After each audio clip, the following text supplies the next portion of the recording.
Je suis né en France, là où a vécu toute ma famille depuis son émigration de la Tunisie vers la France, il y a un siècle.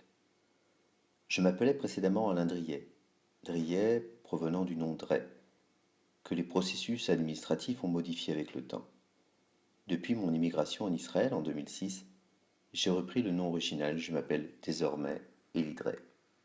13 personnes de ma famille, dont 7 du premier cercle, ont été déportées vers Auschwitz.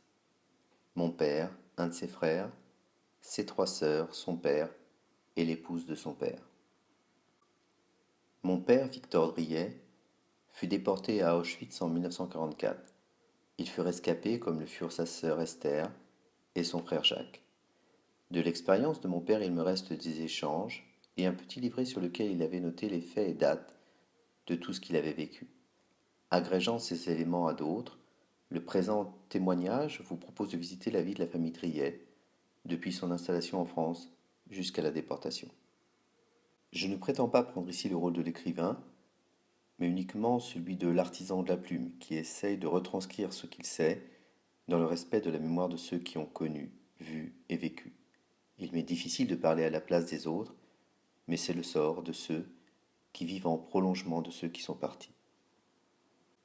La famille Driet vient de Joseph Driet et de son épouse Léa Cohen. On peut penser que la famille Driet est un prolongement des habitants de l'Oued Dra, rivière du sud marocain, dont la vallée a été occupée par des tribus juives. De cette région proviennent les noms de Dray, Draï, et il est probable que Driet en soit également originaire. Une part d'erreur existe, car il est possible aussi que ce nom ait des sources du côté de l'Algérie. En effet, bien des Dray ou Draï sont d'origine algérienne. Pour exemple, Raphaël Drey, célèbre professeur juif, qui nous a quittés en 2015, est né à Constantine, en Algérie. Ne sachant que peu lire et encore moins écrire le français, les Driets de cette génération n'ont jamais été dans la capacité de corriger par eux-mêmes les fautes d'orthographe administratives. Comme nous le verrons sur certains actes de mariage et de décès, un même nom fut parfois écrit de 2, voire 3 manières différentes. Les signataires de ces documents, dont certains membres de ma famille, semblent n'être jamais intervenus pour corriger ces erreurs orthographiques. Du reste, selon les souvenirs d'un des membres de la famille, Pierre Driet, l'un des arrière-petits-fils de Joseph Driet, Léa ne parlait pas le français, elle devait certainement donc parler l'arabe.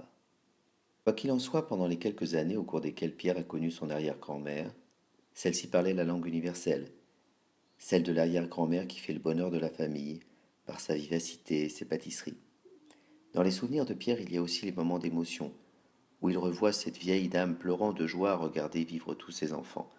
Quant à Joseph, nul ne sait s'il connaissait ou non la langue française, les seuls souvenirs le concernant relatent les fonctions rabbiniques qu'il exerçait en plus de son métier de cordonnier. Mais, n'en disons pas plus, les souvenirs sont ici sujets à incertitude. Joseph et Léa ont dû naître vers 1850, mais il est délicat d'être plus précis. Je n'ai aucune information fiable sur le lieu précis de leur naissance. On peut affirmer qu'il s'agissait de la Tunisie ou du Maroc.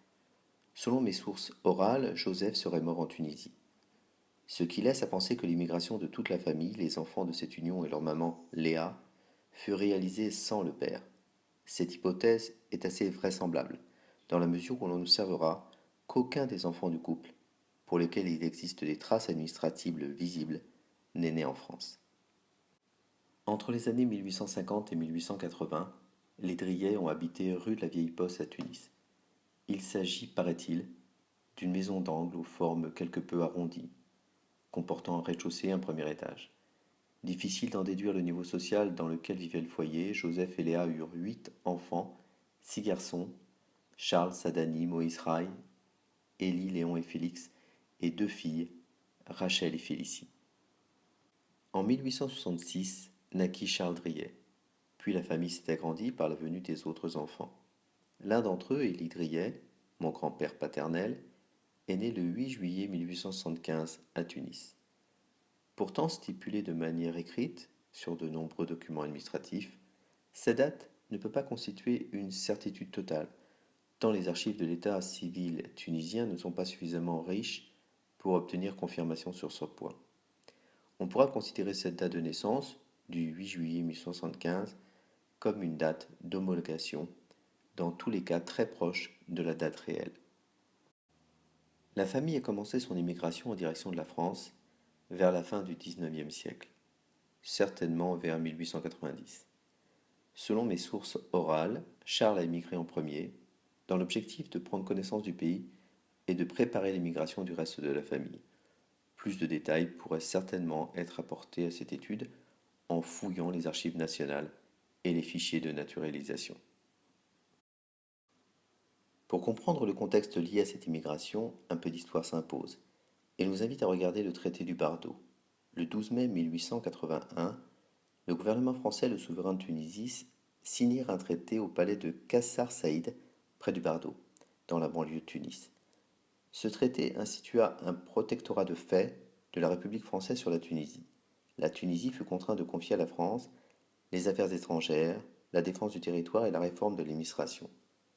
La France avait déjà pris pied en Tunisie en 1869 par le biais d'une commission anglo-italo-française destinée à résorber la dette extérieure du pays.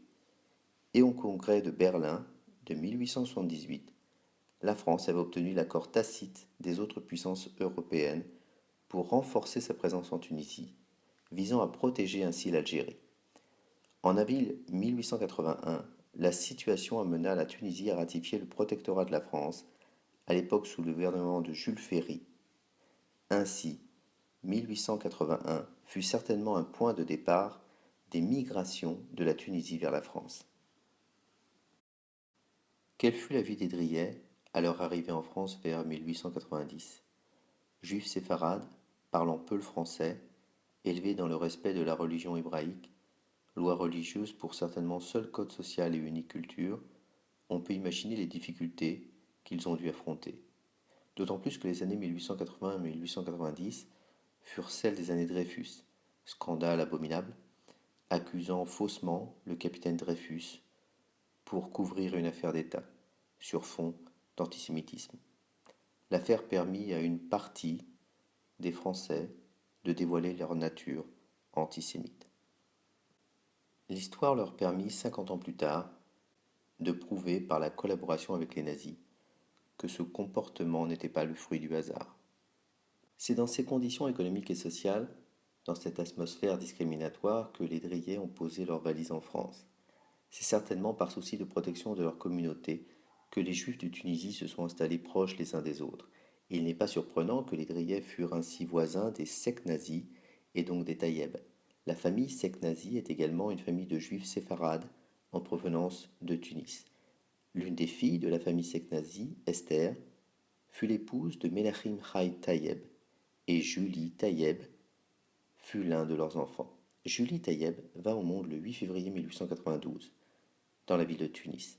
Plus tard, Julie Taïeb rencontrera Élie Driais et deviendra son épouse et ma grand-mère paternelle. Le 26 septembre 1911, à la mairie du 10e arrondissement de Paris, fut célébré le mariage d'Élie Driais et de Julie Taïeb. Élie était alors âgé de 36 ans, exerçait la profession de garçon forain et était domicilié chez sa mère au 39 Faubourg Saint-Martin, dans le 10e arrondissement. À la date du mariage, le père d'Élie, Joseph Driais, était déjà décédé. La mère d'Élie, Léa Cohen, était sans profession. Julie Taïeb s'est mariée à l'âge de 19 ans et était donc encore mineure selon les lois de l'époque. Elle était sans profession. L'acte de mariage précise qu'elle était également domiciliée au 39 Faubourg Saint-Martin. Il ne doit pas être déduit qu'elle habitait chez les Driais, mais plutôt chez son oncle Joseph Seknazi, l'un des frères de sa mère, Esther Seknazi, qui avait émigré dans les années antérieures. On peut en conclure que Élie Driais a dû rencontrer Julie Taïeb par simple relation de voisinage, au 39 Faubourg Saint-Martin. Le premier habitait chez sa mère, la seconde habitait chez son oncle. Les parents de Julie Taïeb, Menachem Chai Taïeb, cordonnier, et Esther Seknazi, sans profession, n'étaient pas présents à la signature de l'acte. Ils ont dû certainement rester à leur lieu d'habitation, au 9 rue de l'Alpha à Tunis. Il ne faut pas y voir le signe d'une quelconque humeur négative de leur part, mais uniquement la conséquence des frais de transport que représentait le voyage à Paris.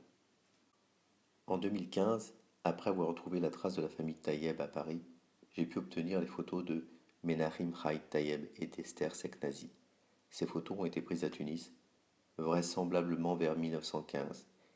Il s'agit ici d'une photo de Julie Tayeb, rendant certainement visite à sa mère Esther Seknazi à Tunis vers 1915.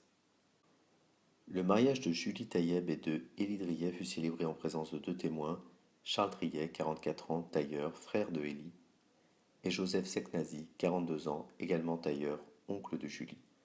À la lecture de cet acte de mariage, on peut penser que les deux familles se sont connues également par le lien professionnel. L'acte de mariage fut signé par les deux époux, d'une écriture tremblante et hésitante, signe d'une probable émotion et surtout d'un temps où l'école ne se penchait pas sur tous les berceaux.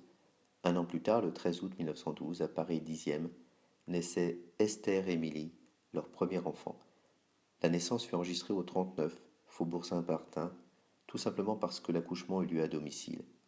De son second prénom, Émilie, Esther héritera du gentil surnom de Lily.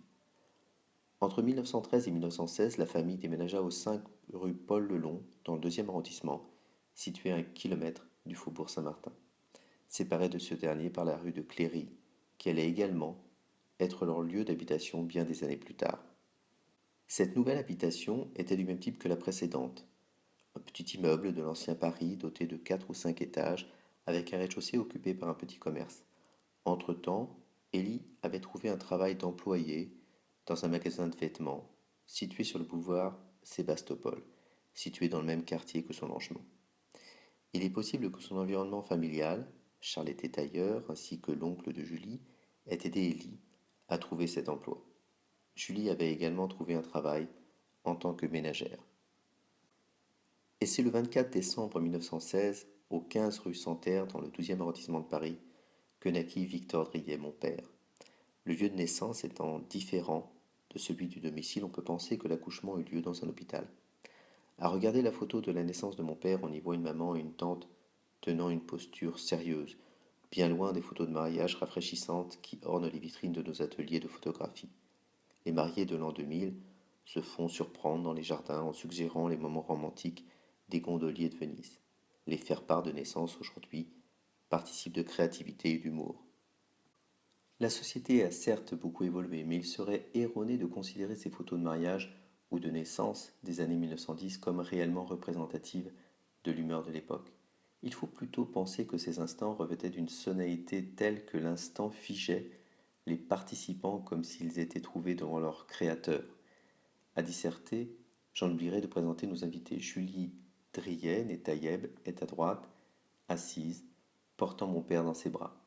Emma Tayeb, sœur de Julie, est debout, devant un décor de carton-pâte, inspirant chacun à penser que la scène se déroulait dans un coin retranché du jardin du parc Monceau, alors qu'elle devait réellement avoir lieu dans une arrière-cour des rues commerçantes du quartier Poissonnière. La fin de la Première Guerre mondiale se présentait à portée d'espérance, les uns et les autres assurant la main sur le cœur que ce serait la dernière. Mais l'armistice fit place à une autre guerre, celle de la maladie, qui ravageait la France. La grippe espagnole de 1918 tua des milliers de personnes et n'épargna pas la famille Driet.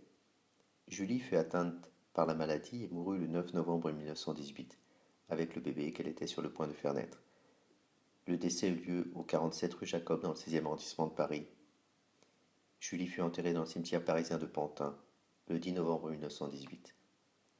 Inhumée dans une concession temporaire d'une durée de 6 ans, son corps fut enlevé au terme de cette période.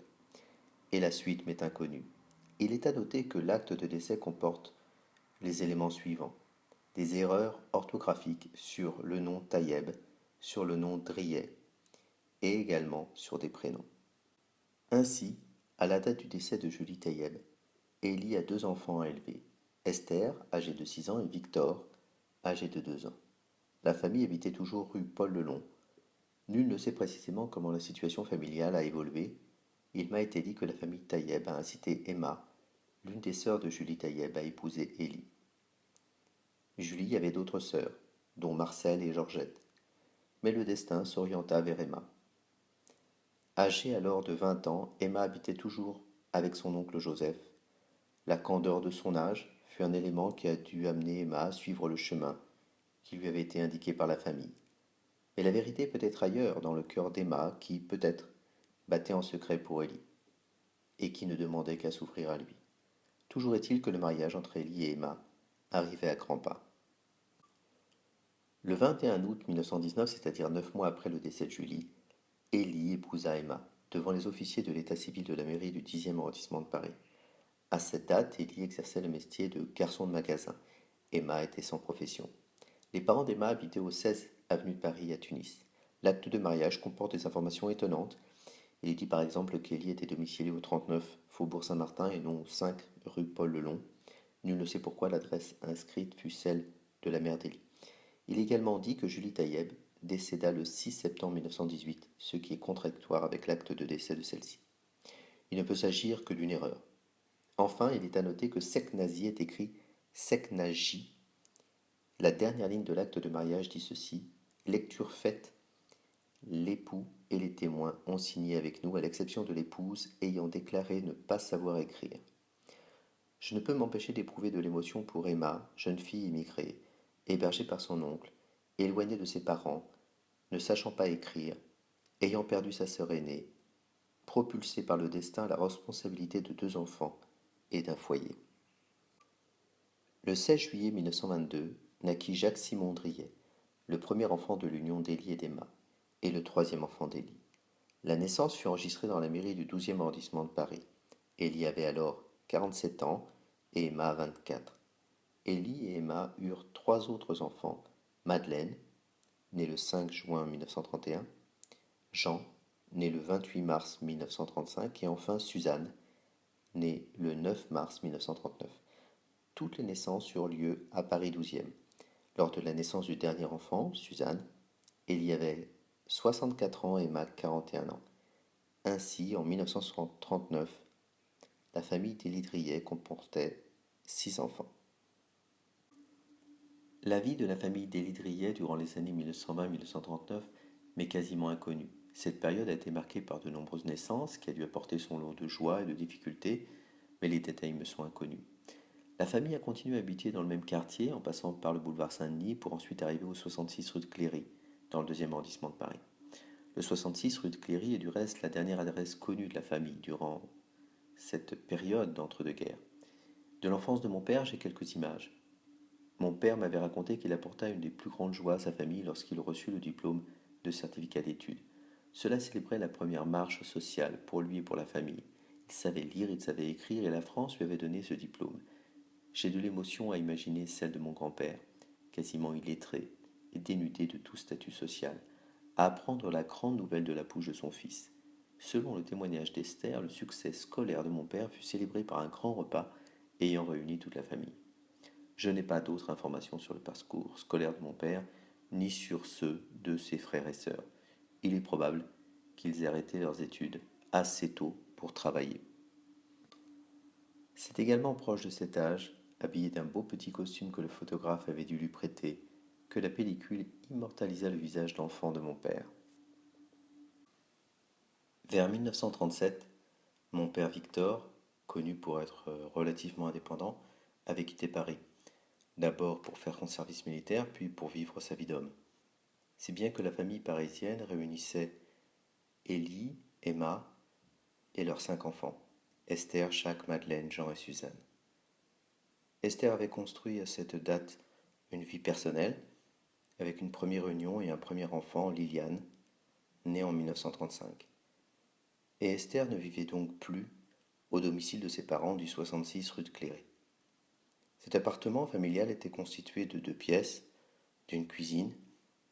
Il était situé au 2e étage de l'immeuble, à droite, sur le palier de l'étage. Il y avait là principalement un ensemble de lits, une table, des chaises et un poêle à charbon. La famille Driet était pauvre, mais chacun mangeait à sa faim. La nourriture était certes réduite aux aliments de base, mais elle semblait satisfaire les besoins nutritionnels de chacun. Il semble par ailleurs que le quotidien apportait une certaine joie de vivre à toute la famille. Mon père ne m'a en effet jamais mentionné que sa jeunesse avait pu être synonyme d'un quelconque traumatisme, ou qu'elle avait pu constituer un creuset de mauvais souvenirs. Il me semble qu'il a été un garçon intrépide, joueur, un peu gavroche de temps à autre, et qu'en cela, il représentait bien l'humeur de la famille. Et la guerre arriva, et nous voilà ce soir, comme le dit Jacques Brel dans sa chanson Mon enfance. Les vies meurent et naissent sous une autre identité, la guerre force le présent à ne plus reconnaître le passé, la rupture est consommée. Et la guerre est arrivée. Le Paris des petites rues n'avait plus lieu d'être. Le Paris occupé était devenu la réalité, occupé par les Allemands et trahi par les collaborateurs français. Le juif était devenu l'emblème des malheurs français, tandis que certains Français dits de souche achetaient leur bonne conscience en dénonçant leurs voisins et en faisant leur révérence au maréchal Pétain. C'est durant ces années que la famille Drillet a alors rencontré sa destinée. Dès le début des années 40, les lois de Vichy ont bouleversé la vie de la famille. De ces premières années de guerre, mon père ne m'a laissé que quelques rares images. Ces images sont celles de tous ceux qui ont connu l'antisémitisme proclamé par la collaboration de Vichy, digéré puis propagé par une partie des Français, dans les villes, dans les quartiers, dans les commerces et lieux publics. Mon père et sa famille ont subi la haine de la population. En ces temps, les propos, les regards, les lettres anonymes ramenaient les êtres aux bassesses de la délation.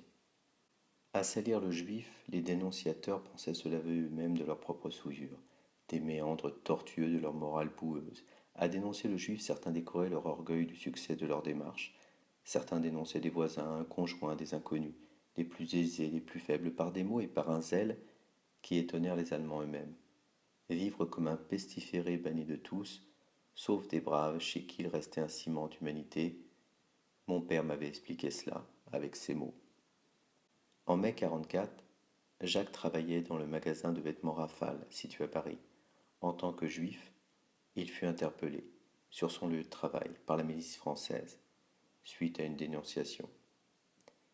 Puis la milice parvint à trouver le domicile de 66 rue de Cléry, où logeaient tous les membres de la famille.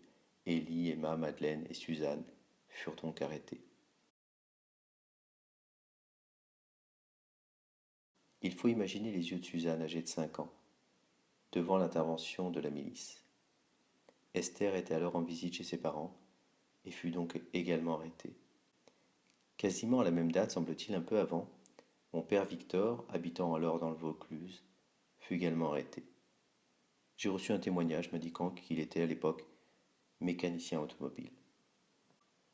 Quant à Jean, le petit frère, le destin lui fut favorable. Lors d'une rafle, la directrice de l'école l'a caché au sein de son appartement.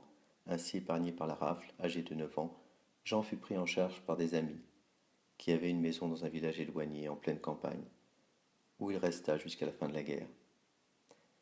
Je n'ai que peu d'informations sur le garçon qu'il fut, si ce n'est l'anecdote suivant laquelle Jean aimait apporter son pull vert à l'envers, ce qui lui permettait de dire qu'il portait l'étoile jaune, qui était cousue dessus, sans qu'elle ne puisse être vue, ce qui lui donnait certainement le sentiment de braver l'interdit. Il me semble y voir également un trait de caractère que mon père avait aussi. D'autres branches familiales ont été touchées, comme celle de Rachel Drillet, ou encore une branche cousine, celle des Taïeb Seknazi.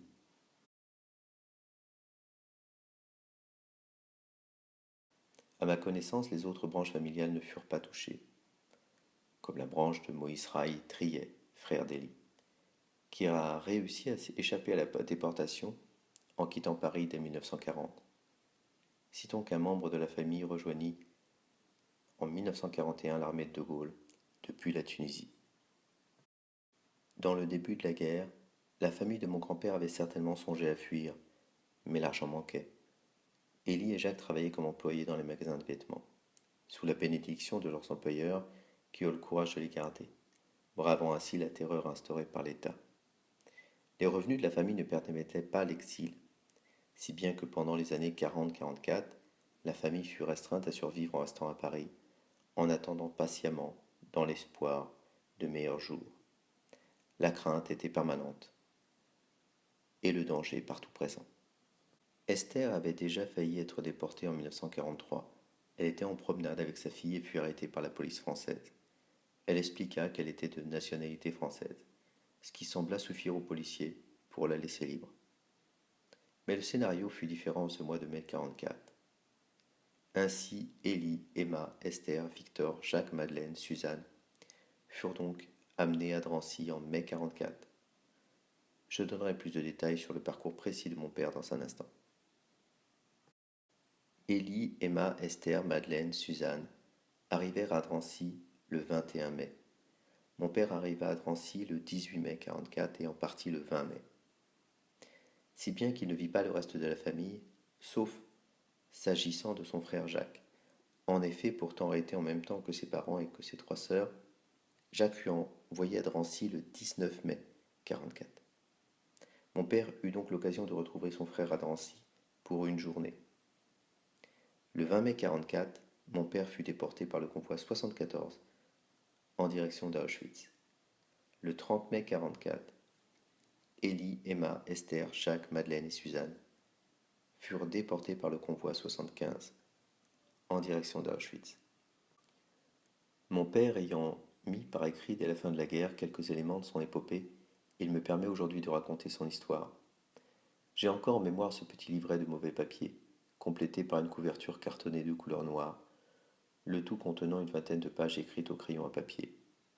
Mais ces écrits ne constituent que des notes éparses et n'ont pas l'ambition d'être un récit complet et détaillé. Je vais toutefois m'efforcer de raconter son histoire en y incluant également les fragments de vie concentrationnaire qu'il m'avait transmis avec le temps lorsque j'étais adolescent. Voici donc précisément l'histoire de mon père Victor Drillet. Un peu de retour en arrière. Nous sommes dans les premiers mois de 1944. L'histoire de Victor l'amène à Marseille, où il était tenu prisonnier. La période précédente ayant abouti à cette situation m'est inconnue. Le 10 mai 1944, au petit matin après une nuit de travail, ayant consisté à décharger des wagons de terre, le chef du camp vient chercher les détenus sous prétexte d'une commission médicale. Simon, un ami de Victor, indique à celui-ci sa conviction qu'il s'agit de la déportation. Que signifiait la déportation dans l'esprit des détenus et dans celui de Victor? La question juive avait été suffisamment mise au centre de la propagande de Vichy pour que chacun ait pu se faire une idée. Mais est-ce que le pire pouvait être envisagé?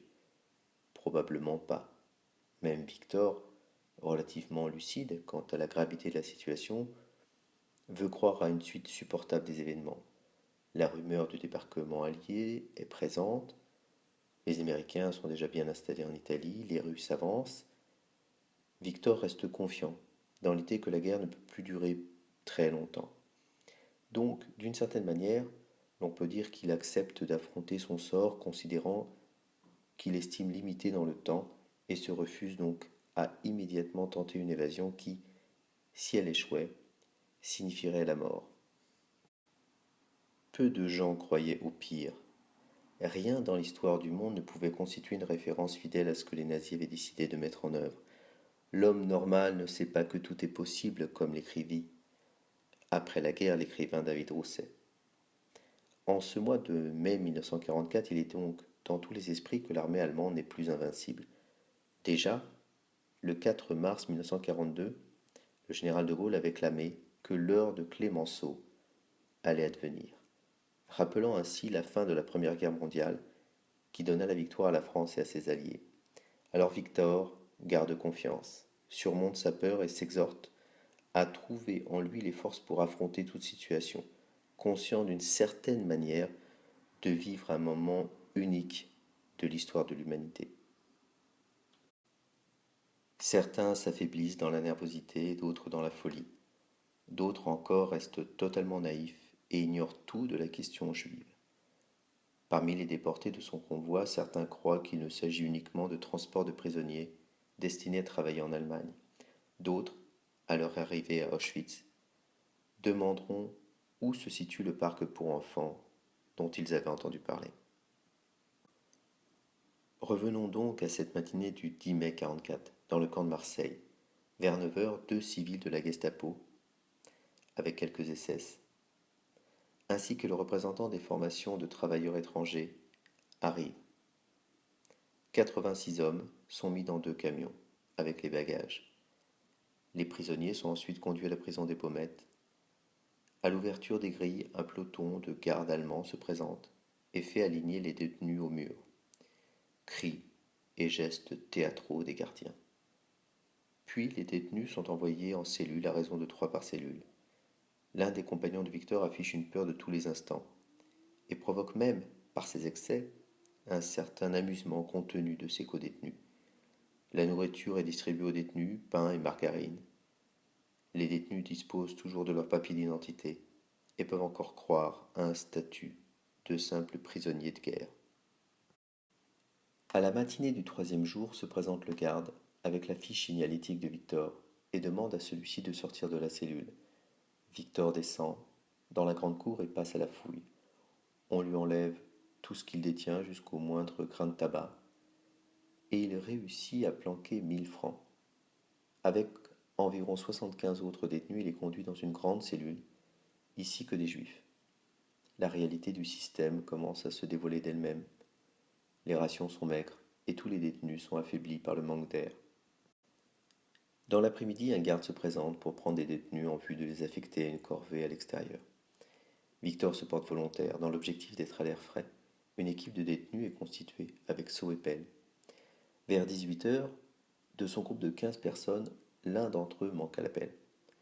Le soir même, suite à cette évasion, dont on ne sait si elle fut réussie, un officier punit un ensemble de détenus, dont Victor, à courir à traîner sur le sol toute la nuit, enchaîné, sous les coups et le froid. À 8 heures du matin, les prisonniers retrouvent leurs cellules, en reprenant leurs forces, tant bien que mal. Le 17 mai 1944, les Allemands viennent chercher une cinquantaine de détenus, dont Victor, et les remettent dans les cellules individuelles. Les papiers d'identité ainsi que le linge sont restitués aux détenus. Vers 23 heures, chaque détenu reçoit un paquet de la Croix-Rouge. Les détenus sont ensuite conduits dans un hall où Victor retrouve 3 amis, Simon, Maurice et Fechter. Il y a ici environ 1200 personnes, hommes de tous âges, femmes, enfants, bébés. Certains sont malades, d'autres blessés. Les détenus montent dans les autocars à grand renfort de coups, puis conduits à la gare de Marseille, sur la voie spéciale, avec un service d'ordre fait par la milice. Empilés par 80 dans des wagons en bestiaux, sans cuvette ni paille. Victor est avec Fechter.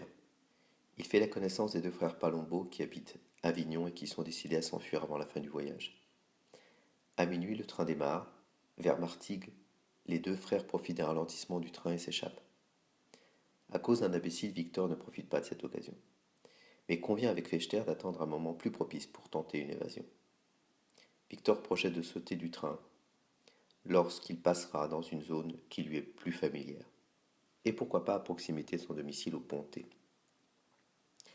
Fechter est d'accord, mais à cet endroit, le train roule environ à 70 km/h, et Victor renonce. Par la suite, mon père m'a confié que s'il avait imaginé ce qu'il attendait, il aurait sauté à 100 km/h.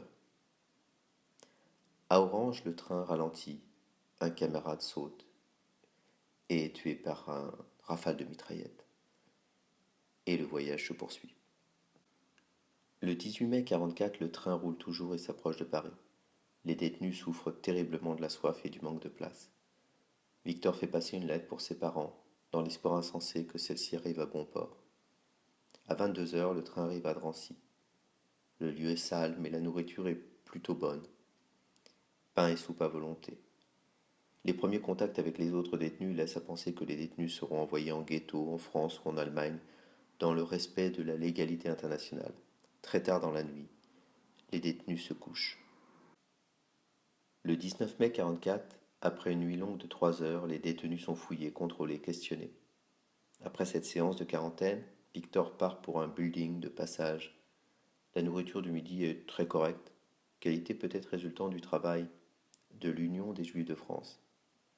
Vers 14 heures, un chef d'escalier appelle Victor et l'amène dans la cour. Victor reconnaît son frère Jacques, 4 ans et demi que les 2 frères ne s'étaient pas vus. Victor a 28 ans, Jacques en a 22. Jacques l'informe qu'il vient d'être arrêté et qu'il a eu le temps d'avertir les parents. De retour en chambre, Victor apprend qu'il sera du transport pour le lendemain, le 20 mai, ainsi que certains de ses camarades du camp Malaval. Jacques essaiera de faire des démarches pour partir avec son frère, mais sans succès. Victor passe au building des transports. Les murs sont couverts de graffitis datant de 1941. Certaines inscriptions lui rappellent que d'autres membres de sa famille, sa tante Rachel et ses enfants, sont partis depuis 2 ans. Dans le courant de l'après-midi, on tond les cheveux des hommes, on distribue du ravitaillement et du linge aux détenus. L'énervement gagne les détenus, il y a des suicides. Victor voit une femme qui se jette d'une fenêtre. La mise en scène continue, les gardes restituent les montres et bijoux à l'exception de l'or, laissant ainsi croire aux détenus que leur détention préservera leurs droits. Les détenus doivent donner de l'argent en échange d'un reçu. Les gardiens prétendent que le reçu sera remboursable en zlotys, la monnaie polonaise, dès leur arrivée. Certains perdent beaucoup d'argent dans cette histoire. Victor arrive à acheter 4 paquets de cigarettes, ce qui est bien fidèle à lui-même, avant de donner l'argent restant. Les détenus se couchent vers 4 heures du matin. Le 20 mai 1944, dans la soirée, mon père prend le train pour Auschwitz. Le voyage de Rancière à Auschwitz se déroule dans des conditions difficilement imaginables, même si elles ont été si bien décrites par David Rousset dans son livre Les jours de notre mort. Lors du voyage qui traverse toute l'Allemagne, en faisant des détours invraisemblables, Victor constate les effets des bombes américaines en bien des endroits. La vie dans les wagons est atroce, les femmes ont beaucoup de courage. Mon père tente de garder sa bonne humeur avec le soutien de ses quelques amis. Le train s'arrête pour que les détenus fassent leurs besoins en commun, hommes, femmes, enfants. Il faut imaginer ce que peut représenter cette scène au bord d'un champ sans relief. Les uns ayant la vue sur les déjections des autres, considérant par ailleurs les mœurs pudiques de l'époque. C'est du reste une scène que mon père avait initialement écrite sur son livret, avant finalement de la gommer, jugeant qu'elle était trop dégradante pour l'image de l'homme. Puis les sentinelles viennent dans les wagons et collectent les objets de valeur, les cigarettes, les montres. Victor ne donne rien et brave le chef du wagon. Il y a des morts dans le wagon et le train repart. Le 23 mai vers midi, le train arrive à destination, Auschwitz-Birkenau. La réalité est terrible, le bagne, les baraquements, les fils de fer barbelés, des bagnards qui se battent autour des grosses valises qui ont été déchargées sans aucun classement. Les femmes sont terrifiées et pleurent. Les SS ouvrent les wagons. Les bagages à main sont enlevés par les bagnards. Ceux-ci sont polonais, allemands. Quelques-uns sont juifs. Les quelques premières paroles échangées font comprendre à tous que peu seront sauvés, qu'un tri est fait pour prendre les meilleurs hommes dans le but de les faire travailler. Les morts et les fous sont traînés dans un coin. Dans la file de sélection, l'officier allemand veut envoyer Victor dans la file de la mort immédiate. Heureusement, Simon, situé juste derrière Victor, a le courage de dire à l'officier que la mauvaise mine de son ami est simplement due au voyage, mais qu'en réalité, c'est un très bon travailleur. L'officier allemand change d'avis. La vie de Victor est sauve. Simon a donc été du premier sursis donné à mon père. Une fois le tri terminé, 250 hommes sélectionnés se mettent en route pour le camp d'Auschwitz. Auschwitz 1. Arrivé à 3 heures de l'après-midi. Comme il me l'avait indiqué, à son arrivée à Auschwitz 1, s'agissant du camp, mon père eut plutôt une bonne impression. En effet, à la différence du Birkenau, Auschwitz 1 est fait de blocs en maçonnerie, en briques rouges, avec jardin. Les rues sont bien tracées, avec trottoirs, chaussées en pierré. Bref, ce camp relève d'une construction de belle nature, à la différence des autres camps tels que Birkenau, construits sur terre et sur boue, sur détritus et poubelles. Comme il aimait à le dire, non sans un certain humour noir, Auschwitz 1, ça a de la gueule. À l'arrivée, Victor aperçoit même quelques civils et des bagnards, dont certains ont plutôt bonne mine. Par la suite, Victor apprendra que ces derniers sont en fait des Polonais et des Allemands. ce qui peut expliquer le pourquoi du comment. La suite le ramène à la réalité. Victor est conduit dans des douches et tatoué au bras gauche, matricule A 5166. Les bagnards sont fouillés par des Polonais qui se ruent sur tout ce qui peut être volé. Les effets personnels sont définitivement perdus. Toujours des coups. Vers 20 h, les bagnards sont mis nus dans la rue, dans une attente interminable. Victor souffre d'une façon terrible, exténué, rasé totalement. Les bagnards peuvent se mettre au lit après bien des volets infligés à certains. La chambre est de 80 lits dans le bloc de quarantaine, avec quelques 300 ou 400 bagnards, principalement juifs ou russes, ce qui donne lieu à des injustices. Victor est avec Jaco Cohen, dont le frère a été mis à part au moment du contrôle.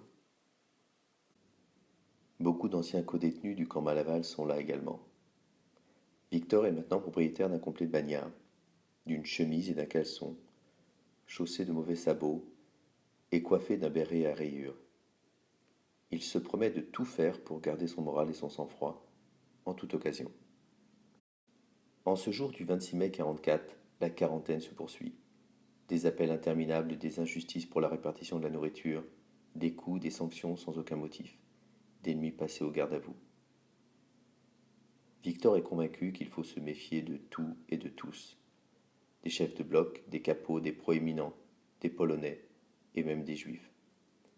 Certains liens ont pu se créer avec les anciens détenus, français ou juifs français. Ces derniers racontent les horreurs des camps de concentration, et Victor commence à se rendre compte que seul un miracle lui permettra de s'en sortir. On lui prédit un travail infernal et une mortalité très élevée. Dans les premiers jours, la nourriture lui semble être en quantité suffisante pour survivre. Le soir, il n'y a pas grand-chose, mais le midi, on peut arriver à manger pas mal de soupe. Certains, par leur travail, par leur connaissance de la langue allemande, arrivent à avoir un traitement qui leur permette de vivre mieux que les autres. Seulement le juif est le plus mal vu, et Victor sait qu'il ne pourra compter que sur lui-même. Il faut prendre la mesure de ce que les années d'avant-guerre ont pu créer d'opposition entre les Français, les Polonais, les Juifs, les Tchèques, et tous ces gens-là se sont retrouvés au même endroit. Au matin du 2 juin 1944, le capot vient chercher les bagnards comme un marché d'esclaves. Les détenus vont travailler dans des usines d'armement ou autres, car le nazisme, c'était aussi cela, la mise en esclavage des peuples d'Europe pour la production allemande. Première sortie du camp pour mon père. 6 heures du matin, défilé avec musique. Salut au SS. Comme il le disait, ça a de la gueule. Le commando dans lequel Victor est affecté n'est pas mauvais. Victor charrie du sable tout le jour. Midi, bonne soupe, le soir rentrée en musique, puis appel, pain et coucher. Ce même jour, par le convoi 75, arrivent Élie, Emma, Esther, Jacques, Madeleine et Suzanne Driet. Esther, âgée de 32 ans, et Jacques, âgé de 22 ans, sont sélectionnés pour le travail. Élie, 69 ans, Emma, 46, Madeleine, 13, et Suzanne, 5 ans, sont gazés puis brûlés. Esther m'a raconté que son père, Élie, à la sortie du train, semblait avoir compris ce qu'il se passait. Esther, dans ses premiers pas sur le quai, avait machinalement lâché la main de Suzanne pour que celle-ci rejoigne la main de sa maman Emma, ce qui épargna la vie d'Esther et condamna Emma. Combien il est éprouvant d'imaginer les faits, la détresse, les cris, d'imaginer les corps de mes grands-parents et ceux des deux petites, tombant sans vie, dans l'entremêlement des autres, puis traînés par une extrémité ou par une autre, pour les amener à l'enlèvement des cheveux et autres trésors, et enfin réduits en cendres. À ce moment, une partie de mon âme prit naissance pour porter leur vie dans la continuité de ce qu'elles auraient dû être.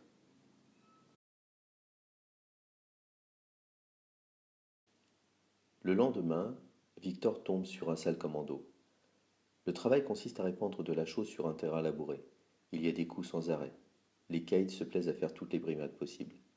Comme beaucoup de ses camarades, Victor a les yeux brûlés, en raison de son contact avec la chaux. Certains, dont Victor, réussissent à obtenir des soins médicaux. Cet épisode lui offre un peu de répit. Ces derniers jours, Victor eut la tentation de se suicider, mais il n'en a pas eu le courage. Devant les coups pour la soupe, pour le pain, pour les lavabos, les coups au travail, il a songé que le combat n'en valait plus la peine, mais la vie a pris le dessus. Ce 8 juin, Victor retrouve son frère Jacques. Arrivé à Auschwitz le 2 juin, Jacques raconte son transport réalisé avec tous les membres de la famille. Victor comprend qu'il ne reverra plus jamais ses parents ni ses petites sœurs. Quant à Esther, sa sœur aînée, un espoir est permis. La dignité que j'ai cherché à acquérir dans ma vie prend sa source à l'instant où mon père, ayant perdu ses parents et ses sœurs, et désormais affrontant l'enfer, choisit la vie plutôt que d'y renoncer. Dans les épreuves qu'il allait endurer, mon père réussit à survivre, par sa force, par la chance, et également par un caractère particulier. Il est important de dire combien la psychologie était un paramètre important de survie. Pour exemple, mon père me raconta qu'un jour il était en train de charrier des cailloux avec une pelle. Le capot n'était visiblement pas content de son travail et courra vers mon père. La logique aurait voulu que le capot prenne la pelle et fracasse la tête de mon père avec la pelle. Mon père, perdu pour perdu, se dit je vais lui tendre la pelle et je vais lui dire si tu sais mieux faire que moi, montre-moi. C'est ce qu'il a fait. Le capot interloqué renonça à son projet et repartit. Ainsi, même devant ces êtres provenant de l'idéologie hitlérienne, pourtant éduqués pour être sans compassion, il était, ici ou là, possible de présenter devant eux des attitudes qui posaient une certaine force psychologique. Sur ce même thème, on peut mentionner le témoignage de Charles Palan, déporté à Auschwitz III, c'est-à-dire Monowitz, qui raconte qu'alors, destiné à la chambre à gaz, il sauva sa vie en provoquant le fou rire d'un SS. J'invite chacun à visionner son magnifique témoignage. La survie devient de plus en plus difficile pour Victor, les coups pleuvent. Victor ainsi que son frère Jacques ne sont pas épargnés, beaucoup de morts. Mais Victor a la chance d'être affecté dans le même commando que Jacques. Or Jacques est très bien vu et Victor en bénéficie. Mon père me racontait que Jacques se plaisait à chanter de temps en temps pour conjurer la mort ambiante. Sur ce même thème, citons un ami de mon père également rescapé qui m'a raconté l'anecdote suivante. Il lui était arrivé d'être obligé de chanter toute la nuit au bas d'un mirador, sur ordre de celui qui se trouvait à son sommet, pour aider ce dernier à rester éveillé toute la nuit. Alors le détenu s'improvisait dans des chansons dans lesquelles il modifiait les paroles originales pour d'autres paroles qui lui plaisaient davantage, avec des choses comme des insanités, bande d'enfoirés, etc. Sachant que le gardien du Mirador ne comprenait pas le français. Le détenu, en échange de sa prestation, reçut un pain, mais qui lui fut volé par d'autres détenus. Puisque le récit m'invite à parler de cet homme que j'ai rencontré lors d'un pèlerinage à Auschwitz, je me permets de raconter également les deux anecdotes suivantes qu'il m'a relatées. La première concerne sa tentative de suicide un soir où il s'est approché des fils barbelés, alors qu'un groupe d'avions alliés venait de survoler à Auschwitz. Le commandant du camp avait fait éteindre l'électricité pour un moment afin que les lumières n'attirent pas le raid aérien. Les fils barbelés ne furent donc pas mortels. À cet instant, ce détenu eut le pressentiment que le sort lui était favorable et qu'il allait s'en sortir. Cet ami de mon père nous a raconté tant d'anecdotes, notamment celle concernant une jeune fille de son convoi. Percevant que la mort était au bout du voyage, elle demanda à un homme d'avoir un rapport sexuel avec elle, car elle voulait connaître cela une fois avant de mourir. Ce qui fut fait, entouré d'inconnus et d'odeurs diverses. Le 4 juillet, un cas de scarlatine oblige un groupe de bagnards à rester au bloc, en quarantaine. Siegfried Pomerans, un ami de mon père, et Simon sont avec Victor. Jacques a changé de bloc.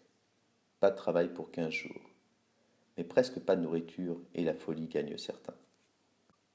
Le 19 juillet, la quarantaine est terminée. Victor, affaibli par la malnutrition additionnelle, reprend le travail en compagnie de Jacques. Les nouveaux arrivés racontent que les Américains sont près de Paris. Victor sent qu'il ne pourra pas tenir plus de 2 mois et se raccroche à l'espoir de la venue des Américains. Le 2 août, Victor retrouve Gaston, venu par le convoi du jour. Il s'agit de Gaston Seknazi, né le 7 avril 1901 à Tunis. l'un des enfants de la famille Seknazi, dont Esther Seknazi est la mère de Julie Taïeb. Gaston est parti par le convoi 77 du 31 juillet 1944. Gaston est totalement ahuri et ne réalise pas du tout pourquoi il est là. Il semble ignorer toute la question juive, de la finalité du régime hitlérien. Il se figure que les Allemands lui doivent des comptes. Il a vécu en zone libre, jusqu'à présent, et, pour reprendre les termes de mon père, Gaston a trouvé le moyen de se faire arrêter après le débarquement. Victor sent l'épuisement venir, mais le destin lui sauve la vie. En ce jour du 17 août, un bagnard lui casse le doigt avec une masse, lors de travaux de terrassement. La circonstance amène le capot à décider de punir sévèrement le responsable de l'accident et à mettre Victor au repos pour quelques jours. Comment expliquer ce comportement relevant d'une indulgence inexistante en ces lieux? Impossible de répondre. Difficile d'imaginer que la décision ait pu venir d'une considération humaine vis-à-vis d'un bagnard, mais plutôt d'un relâchement exceptionnel de la barbarie. Victor est mis au bloc Schonung, avec le doigt dans le plâtre, disposant ainsi de quelques jours de repos. Victor arrive à garder le contact avec son frère Jacques, ce qui redonne de l'énergie à chacun des deux. Toujours bien vu par le capot, Jacques continue son chemin, en gardant à la fois force et morale. Autour de lui, certains de ses amis s'effondrent, tel Gaston, qui prend beaucoup de coups. Le 23 septembre, Victor sort du bloc Schonung et constate les dégâts du mois qui vient de s'écouler. Le capot a rendu la plupart des Juifs dans un état squelettique, ayant perdu conscience d'eux-mêmes. Gaston est très mal en point. Le soir du 2 octobre, un appel a lieu sans prévenir. Tous les bagnards sont mis nus devant un officier qui prend note des matricules de ceux qui doivent être cassés. L'officier s'arrête devant Victor et après un moment d'hésitation renonce à le sélectionner pour la chambre à gaz. Jacques, toujours bien debout, se situe juste derrière Victor. Et ne serait-ce que par la similitude de son physique avec celui de son frère, peut-être que cela a aidé à faire pencher la décision de l'officier dans le bon sens. Mais Gaston a été noté. Je ne sais si à l'instant où l'officier allait sélectionner mon père, si ce dernier éprouva ou non un quelconque sentiment de soulagement pour une souffrance qui allait mourir avec lui, ou plutôt de détresse à l'idée de ne pas pouvoir poursuivre le combat. Mon père est parti de ce monde avant que mes rapports avec lui m'aient permis de traiter ce genre de questions. 2 jours après, 800 juifs passent au crématoire. Gaston en est. Mais aussi Bernard, Rapoport, Clarence, Védère, autres amis, Dédrier. Bien plus tard, lorsque Victor et Jacques reviendront des camps, ils établiront une attestation qui servira à l'État français pour raconter le sort de Gaston Seknazi. Victor écrira au sujet de l'extermination de Gaston, je cite, je pus constater tous les signes extérieurs qui accompagnaient les exterminations, la fumée, les flammes sortant des fours, odeur de chair brûlée, qui se répandait à une grande distance. La France, par un arrêté du 8 décembre 2000, portant apposition de la mention mort en déportation sur les actes et jugements déclaratifs du décès, a déclaré Seknazi Gaston, né le 7 avril 1901 à Tunisie, décédé en octobre 1944 à Auschwitz-Birkenau, Pologne, est mort pour la France. Comme pour les autres déportés français, cette mention sera également attribuée aux autres membres de la famille morts en déportation. Il a donc fallu attendre décembre 2000. 15 novembre. Les mauvais jours continuent. La lutte est très dure. La régularité de l'existence rend Victor abruti, qui espère encore tenir jusqu'à décembre maximum. Même Jacques commence à s'affaiblir. 8 décembre. Jacques est frappé très violemment par le capot. Victor et Jacques sont de plus en plus réduits à s'en sortir par eux-mêmes. Leurs amis, pour la plupart, ont été gazés et l'hiver arrive. La nourriture est très pauvre. La faim s'annonce.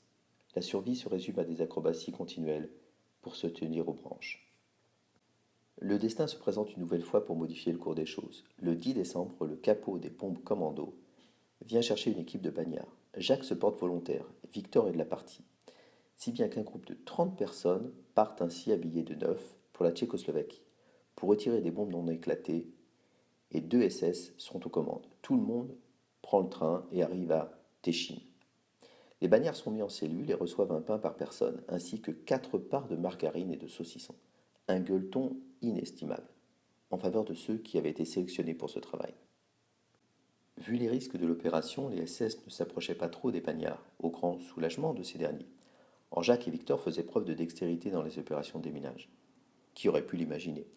Ils se voient ainsi gratifiés d'un ravitaillement correct. Le travail en pleine montagne, dans le froid et dans la neige est très dur, mais les Bagnards retrouvent quelque peu l'atmosphère de l'espoir de la liberté par leur présence en terre tchécoslovaque.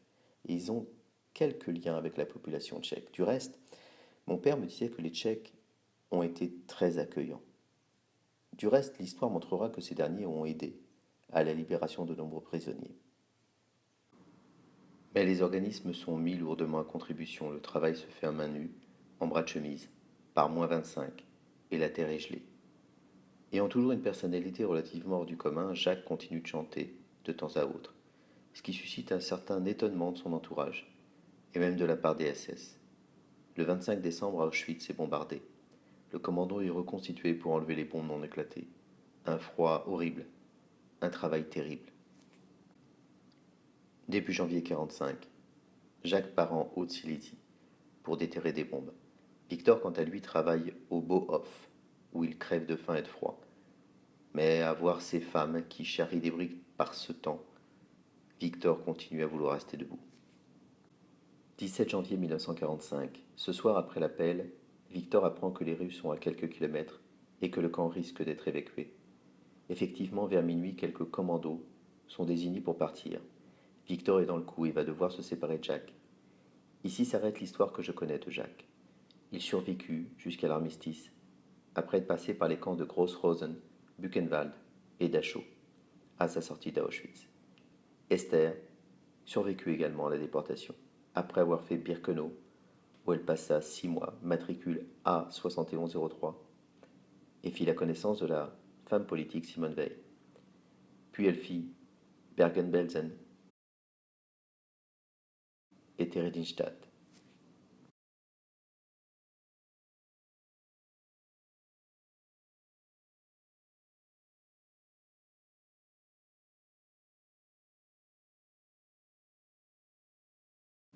Durant les années pendant lesquelles j'ai eu l'occasion de rencontrer mon oncle Jacques, entre 1970 et 1980, ce dernier n'était pas bavard sur sa déportation.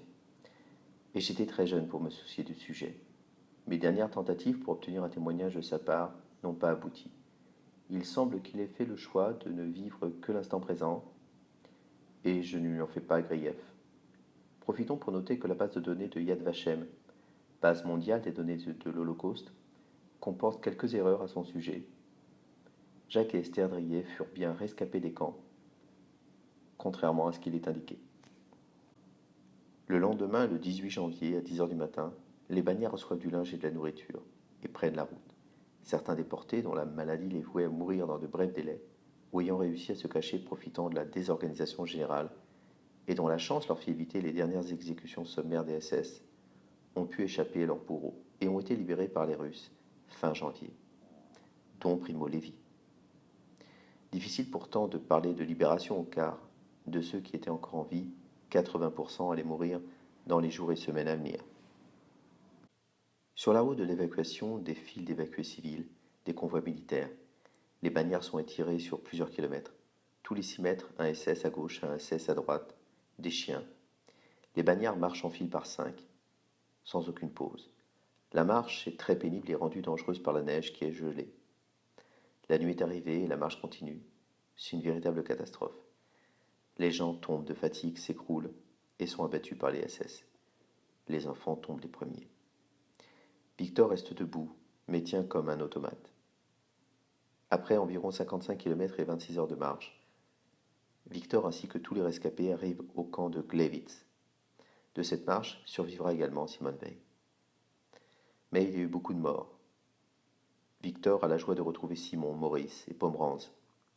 Les Bagnards s'entassent dans les blocs du camp de Gleiwitz. Victor se couche, dans un état d'extrême fatigue, après avoir épuisé toutes les provisions. Le 21 janvier, Victor se réveille au milieu des morts, qui jonchent le sol. La faim, le froid font leurs effets. Victor et d'autres Bagnards trouvent un silo de patates et de rutabaga, qu'ils mangent crus. Les uns et les autres se battent comme des chiens pour la nourriture, Victor notamment. Les SS indiquent que des convois vont être organisés pour évacuer le clan de Gleiwitz, pour se diriger en direction de Breslau. À raison de 150 individus par wagon, les bagnards sont entassés. Victor se retrouve avec son ami Simon. Le 24 janvier, le train roule toujours, aucun ravitaillement. Tous les jours, il y a des morts dans le wagon, à cause du froid, de la faim et surtout parce que les gens tombent les uns sur les autres. Ceux du dessous prennent tout le poids et succombent. Et puis il y a les proéminents qui commencent à se faire de la place. Ils ne reculent pas à tuer un homme. Depuis le départ, on compte 30 morts qui sont dépouillés par leurs amis. Les Français qui étaient avec Victor sont tous morts. Victor et Simon se tiennent dans un coin et tiennent en se battant continuellement. Le 28 janvier, le train roule toujours et Victor sent la folie venir. Simon n'a plus la force de tenir debout. Il s'assoit très souvent et malgré l'aide de Victor, il est maltraité, frappé, il a la figure en sang. Il n'y a plus de place dans le wagon, il doit y avoir 60 morts environ, ils sont tout simplement projetés par-dessus bord. Certains sont même achevés sans autre forme. 8 jours sans aller à la selle. Victor a pu avoir un pain en passant par la Tchécoslovaquie, grâce à l'aide de Simon. Car il faut savoir que ces trains-là, de l'évacuation du camp de Glavitz, étaient des trains découverts. Et comme le raconte Simone Veil dans son propre reportage témoignage vidéo, les Tchèques ont eu un magnifique comportement consistant à jeter des pains, comme ils pouvaient, aux détenus qui se trouvaient dans les trains. Les SS avaient également lancé des pains au hasard et cela avait donné lieu à des bagarres terribles. Cela faisait 3 jours que Victor mâche sur son pain. Les nuits sont terribles, la neige, le froid, les batailles. Victor réalise que le voyage n'a pas de but et décide de s'échapper cette nuit. Victor persuade Simon de le suivre. Vers 8 heures, Victor saute du train. Il réussit son coup. Il tombe dans la neige. Victor s'use de la neige et attend que le train passe. Au bout d'un moment, Victor se lève et prend la route. Matricule au bras avec un corps et un habit de bagnard, la fuite de Victor n'avait aucune chance de durer. Repris par les Allemands, son aventure se poursuit dans la prison de Dresde. Entre le 28 janvier 1945 et le 13 février 1945, je n'ai pas d'informations sur l'histoire de mon père.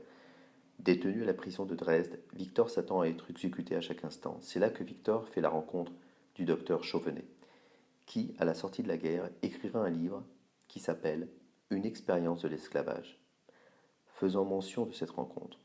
La vie de Victor devait se terminer à Dresde par une sordide exécution d'une balle dans la tête, ou pendu, au lever d'un petit matin. Mais les Alliés, américains et anglais, avaient mis dans leur plan la destruction totale de la ville de Dresde, ce qui se fit durant les quelques jours où Victor se trouvait dans la prison. Le 13 février 1945, les bombes tombent par milliers sur Dresde, détruisant maisons et édifices, tuant des dizaines de milliers de personnes, habitants et réfugiés. La prison de Dresde explose en flammes, beaucoup de prisonniers meurent dans les bombardements. Victor ainsi que le docteur Chauvenet en survivent.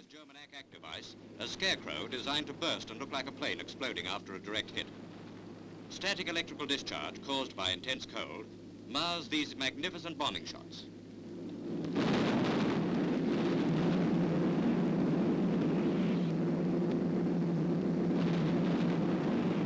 The day after the RAF strike at Dresden, B-17 bombers... C'est ici que s'arrêtent les notes dont je dispose, provenant de ses propres écrits pour raconter l'histoire de mon père.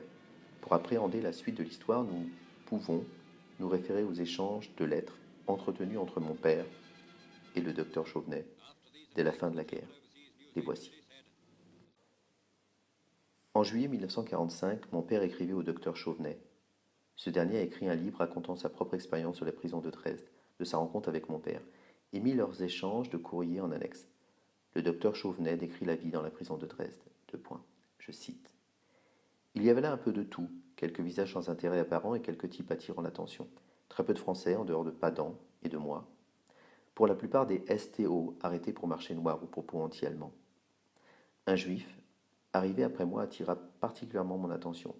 C'était Victor Driet, qui, avec son camarade Simon, avait été jeté du wagon qui les évacuait d'Auschwitz, comme on en jetait les multiples morts quotidiens.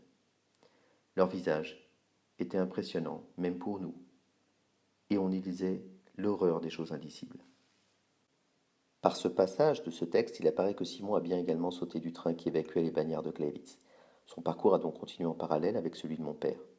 Pour corriger la phrase de l'auteur du livre, il ne s'agit pas de l'évacuation d'Auschwitz, mais bien de celle de Glavitz. Il ne s'agit pas non plus de corps jetés par-dessus bord, qui concernait les morts, mais bien d'une double évasion. Lors de l'explosion de la prison sous les bombes, le docteur Chauvenet prit la décision de ne pas s'évader. Il écrit ceci. Je cite. Sans guide, je n'osais pas aller plus loin et je regagnais la cuisine. Je supposais brûler, dans la galerie de bois de la prison, ceux qui avaient essayé de fuir. Et puis, où aller sans argent, sans papier, dans une ville inconnue et en ruine, sans provisions, sans force. Drillet, rescapé du groupe des évadés, m'a écrit. On trouvera ces lettres en dindin d'homme. Mon père a pris donc le choix de l'évasion. Il le raconte lui-même au sein de la lettre qu'il a adressée au docteur le 25 juillet 1945. Sa lettre commence ainsi. Victor Drillet, 86, rue de Cléry, Paris 2e, le 25 juillet 1945. Mon cher docteur Chauvenet, je n'avais pas du tout l'espoir que ce soit vous qui répondiez à ma lettre. Je l'avais faite dans le but de renseigner votre famille. Aussi, j'ai eu une joyeuse surprise en recevant votre réponse. Je souhaite sincèrement que votre santé vous revienne bientôt et vous permette de continuer la bonne lutte. Je veux vous remercier pour les encouragements que vous nous donniez à Dresde. Les événements vous ont donné raison. La guerre s'est quand même terminée. Par la suite, à travers toutes les misères que j'ai traversées, je me raccrochais toujours à l'espérance que vous m'aviez donnée. La suite de mon aventure. J'ai réussi à sortir avec Henri par une lucarne au-dessus du tas de charbon. Sous le portail du présidium, nous avons aperçu Padan qui nous a quittés aussitôt. Je ne sais par quel miracle vous avez pu vous sauver des flammes dans le sous-sol, alors que, sous le portail, nous y avons souffert très longtemps, que les flammes nous entouraient et que nous allions y rester si nous n'avions pas traversé les flammes pendant quelques centaines de mètres. Au bord de l'Elbe, j'ai quitté mes habits rayés, une couverture sur le dos, et nous voici Henri et moi sur la route, avec les évacués civils. À Pirna, nous sommes restés ensemble 4 jours. Henri m'a quitté pour rejoindre son frère prisonnier. J'ai cherché à me faire passer pour travailleur et tenu encore 4 jours. Malheureusement, au contrôle, reconnu par mon matricule et ma tonsure, j'ai été pris et ramené en prison à Pirna. 3 semaines encore où je m'attendais à chaque instant à la punition pour ma nouvelle fuite. Drôle d'époque du reste en Allemagne, 2 mars 1945. Les prisons regorgeaient de tous les vagabonds qui affluaient des régions évacuées. J'y ai retrouvé la famine, les sales polonais, mais de détenus politiques très peu. Je me permets de sortir un instant de la lecture de cette lettre pour indiquer que l'expression sale polonais est due au comportement de certains Polonais à Auschwitz. Par la suite, mon père raturera ce qualificatif sur son témoignage écrit. Je reprends la lecture de la lettre de mon père. Sorti de prison affecté à un commando de Reia Pirna, remis d'uniforme. La mortalité dans le commando y était grande, le travail insoutenable, la vermine insupportable, les coups à discrétion, et les chefs, comme ailleurs, de véritables assassins. Vers le 15 avril, évacuation de Pirna, où rien de comparable à celle d'Auschwitz. Il n'y avait plus la neige, ni plus les chiens, ni les coups de feu sans arrêt. Il y avait à manger.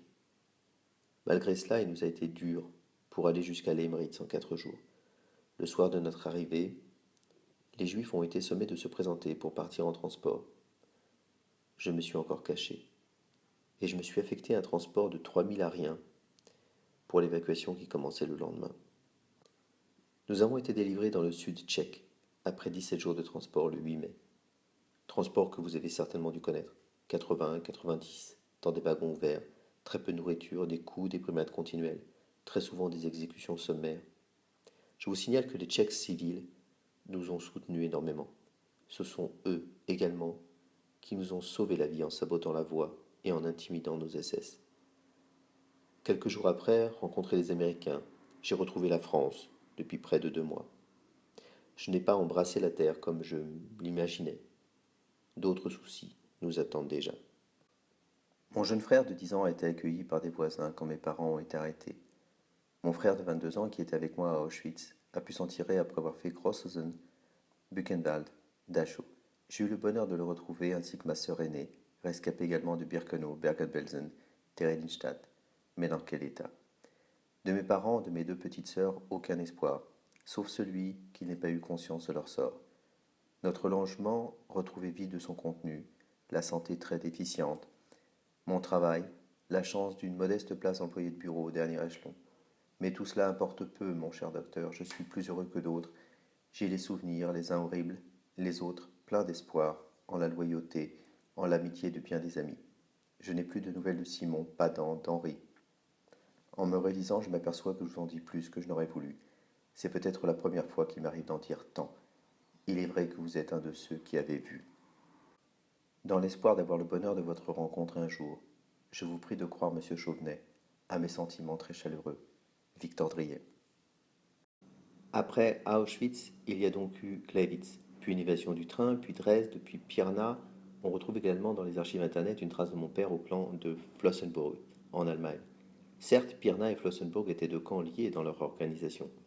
Pour autant, mon père ne m'en a jamais parlé.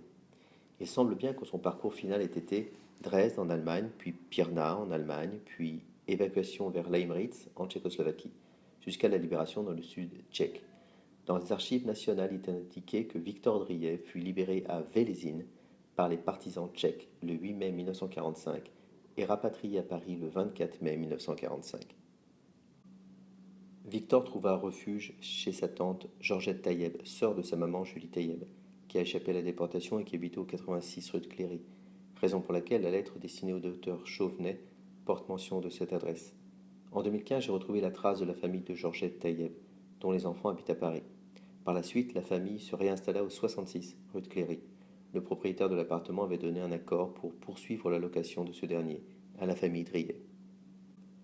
Jean, le petit frère mis à l'abri pendant la guerre, retrouva sa famille, mais pour un temps seulement, car l'état de la grande fatigue des adultes de la famille, tous revenus des camps, ne permettait pas de prendre à charge l'éducation de Jean. Jean fut confié à des membres de la famille à Tunis, certainement chez la famille Taïeb Seknazi, puis fut placé en pension pendant quelque temps. Par la suite, il commencera une carrière dans la restauration.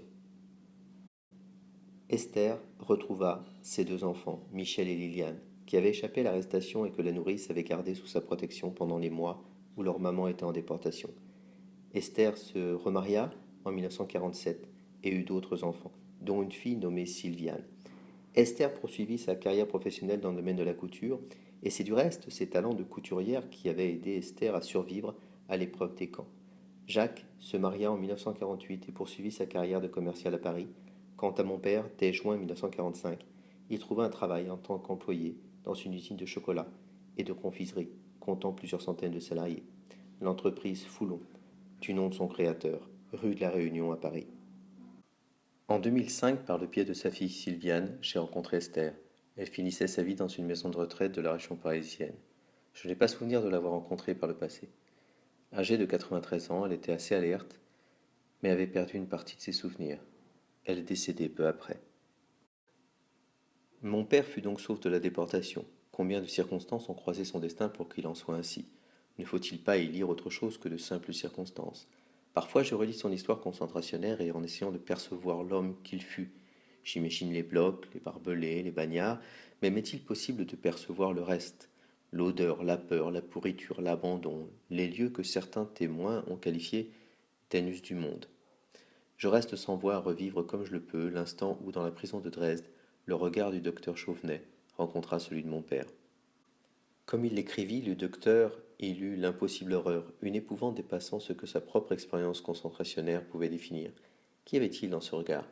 Un parmi tant d'autres, au point où ce docteur trouva intérêt à le mentionner dans ses écrits et mémoires de camp. Je n'ai pas eu l'occasion d'avoir ce regard devant moi, je n'ai que le souvenir d'une petite photo prise de profil à la sortie des camps, montrant un visage aux yeux en alerte, à la peau sculptant la mâchoire et les tempes. Dans ses archives, mon père avait gardé ce souvenir des premiers jours de son retour, ainsi qu'une autre photo en habit de bagnard le montrant pris par les épaules par deux amis. Peut-être valait-il mieux que je ne puisse pas avoir la vue sur ce regard. Et pourtant, si souvent, j'ai cherché dans les détails des livres et des reportages faits à la libération des camps un regard qui pouvait être le sien. Mais la prospection était bien ambitieuse, dans la multitude des convois et des êtres hagards, des hommes alités ou à l'appel, dénudés ou décharnés. J'ai vainement mis les yeux sur chaque visage, cherchant celui d'où je viens. Alors, à défaut d'avoir trouvé, je regarde les ruines de Dresde, les carcasses de wagons exposés à Yad Vashem, les restes des faits personnels qui jonchent les allées des musées de la mémoire. Je marche dans les profondeurs des allées désertes et froides d'Auschwitz. Et ce qu'il me reste d'imagination, et j'essaye de ressentir par le silence. J'ai le sentiment d'une prise de conscience nécessairement inachevée de ma part. Non pas que je considère que ma démarche fut timide ou peu ambitieuse, mais plutôt que le sujet est d'une telle nature qu'il limite son accès principalement à ceux qui l'ont vécu. Pour autant, la mission de ceux qui ont reçu un tel héritage familial est de continuer les recherches, afin de comprendre ce qui nous a été légué. Alors j'ai l'espoir que ce témoignage permettra d'éclairer et de soulager la douleur. J'ai le sentiment de partager un destin, car à le relire l'histoire de mon père, on est troublé par la destinée qui l'accompagnait pour le garder en vie. D'abord les camps de travail en France, Drancy, Auschwitz, les sélections, le travail de la chaux, les coups, le déminage des bombes, le froid, les privations, la marche du 18 janvier 1945, son évasion du train évacuant Gleiwitz, puis Dresde, son évasion de la prison sous les bombes, puis repris, mis en détention à la prison de Pirna, nouvelle évacuation en direction de Lemritz, puis nouvelle fuite, libération. Il est bouleversant d'être le fils de cet homme. On en ressent une multitude de sentiments, bien difficiles à écrire. Le sentiment de fierté est bien sûr prédominant. Il induit un devoir de mémoire, une volonté de dépassement de soi. Mais en plus de cela, il y a un trouble, né de l'impossible définition de l'homme qu'il était. Comment peut-on survivre à cela? N'est-il pas étrange, à l'exception des personnes qui furent directement exterminées, que tous les membres de la famille soient revenus? Quel est le sang que portent les Drillais pour résister à cette épreuve? L'histoire des Drillais, notamment celle de mon père, a donc largement touché la mienne. Comment pouvait-il en être autrement? Je remercie les compagnons de mon père, en premier lieu Simon, qui fut de toutes les luttes. Je remercie les Français courageux, ceux qui ont caché mon oncle Jean, et également la fille de ma tante Esther. Je n'éprouve aucune haine envers les Allemands. Ils ont subi l'hitlérisme, et même si certains savaient, on ne peut demander à des individus isolés de combattre un système autoritaire organisé. J'invite chacun à écouter le témoignage du commandant de Treblinka, qui, en dehors de tout enjeu lié à son témoignage et qui n'était pas devant un tribunal, indique qu'il ignorait avant son arrivée à Treblinka la réalité du camp. J'invite chacun à écouter les nombreux témoignages de la secrétaire d'Hitler qui jure qu'elle ne savait rien des faits d'extermination. Du reste, pouvait-on imaginer Hitler confier ce genre de choses à sa secrétaire? Alors bien sûr, Goebbels, Himmler, Göring sont des monstres, et bien d'autres encore. Mais combien sont-ils les responsables? Combien étaient-ils à la genèse de l'idéologie? Ils ne sont pas nombreux. Et ceux qui ont voulu y faire obstacle ont été assassinés. La position de mon père sur le sujet était indulgente. Quelle responsabilité attribuer à Speer, architecte d'Hitler? Quelle responsabilité attribuer à Dönitz, amiral allemand? Le tribunal de Nuremberg s'est prononcé. Le jugement a été prononcé sans le recul de l'histoire, mais c'est ainsi. J'ai lu des centaines de livres sur l'Holocauste, sur Hitler, sur les SS. J'ai vu des dizaines de fois le procès d'Eichmann, organisateur des convois. J'ai vu le procès Barbie. De tout cela, j'en retiens la conclusion suivante. Bien sûr, il faut dire et raconter. Bien sûr, Hitler, Himmler, Goebbels et leurs plus proches collaborateurs sont coupables. Mais les autres? S'il faut incriminer les exécutants, alors il faut incriminer tous les geôliers de la terre entière. S'il faut incriminer la Société des chemins de fer français, la SNCF, qui transporta les détenus, alors il faut incriminer la compagnie Électricité de France et tous les acteurs énergétiques qui permirent l'opération. Et puis il faut incriminer les conducteurs de train, les conducteurs d'autobus, les postiers, les secrétaires. Il faut incriminer ceux qui se sont tus parce qu'ils avaient peur des représailles. Il faut incriminer ceux qui auraient dû se lever, mais qui ne comprenaient rien. Cela en fait du monde. Cela fait presque tout le monde. Au final, il faudra incriminer l'espèce humaine, qui contient en elle la capacité d'exterminer, pour peu qu'elle considère que la survie des siens est en jeu. Je souhaite également que les générations futures sachent que parmi les Allemands, même parfois parmi les SS, il y avait des gens qui n'avaient absolument pas voulu être à cette place et à ce moment. Il y a eu parmi eux des gens qui ont pris des risques pour sauver des déportés. Et, une fois n'est pas coutume, c'est sur cette partie minoritaire du bien contre le mal que je veux que ma mémoire cristallise ses souvenirs. Je comprends tout à fait la mission que certains ont voulu prendre à charge, celle consistant à retrouver et faire juger les anciens nazis. Je comprends qu'il est essentiel que l'histoire soit expliquée, même si je suis sceptique sur l'idée que cela puisse aider à ce que le passé ne se répète pas.